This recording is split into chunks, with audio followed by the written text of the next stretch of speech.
Today we are going to go over the cambered bar. This puppy is squirrely and definitely a little bit of a why the heck would I use that if you are unfamiliar with it.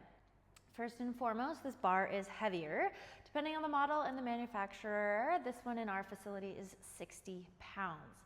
The main defining feature of the cambered bar, and there are a couple different types and extreme angles with it, is this big drop and angle in the barbell itself. Why would we use the cambered bar? There's a couple different applications. Most of them all depend on what you're trying to do with it. We most commonly see the cambered bar with back squats and with bench press. So with bench press, it's kind of obvious. You would have greater range of motion than the power bar when you come down in that on the chest position. So not only is that going to create a greater stretch in the bottom of your bench press by a couple of inches for most people, which that greater stretch through the head of the pec can create greater growth. It also reinforces strength off of the chest, which is the position that most benchers fail under heavy load. When we're doing those 1 rep max attempts, most of us fail off of the chest. So training with the camber bar can be a great way to get into that specific weakness on your bench press.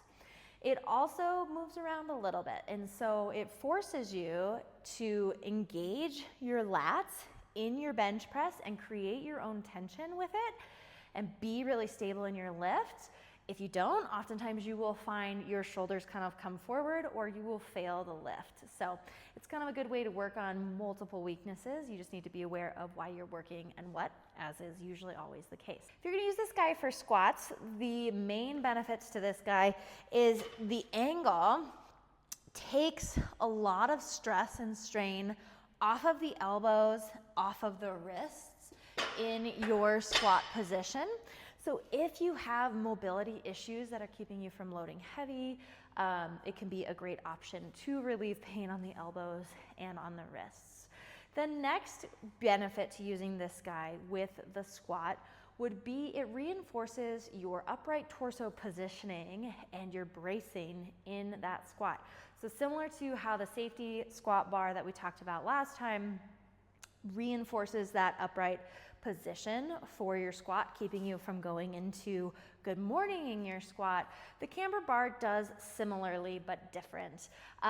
You are able to still use a pretty heavy load.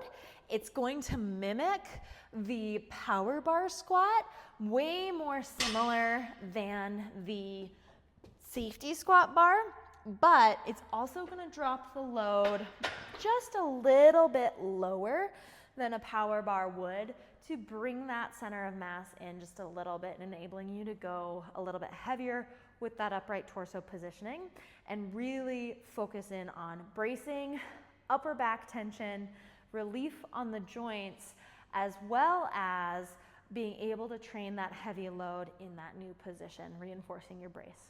So give the camber bar a try in your training.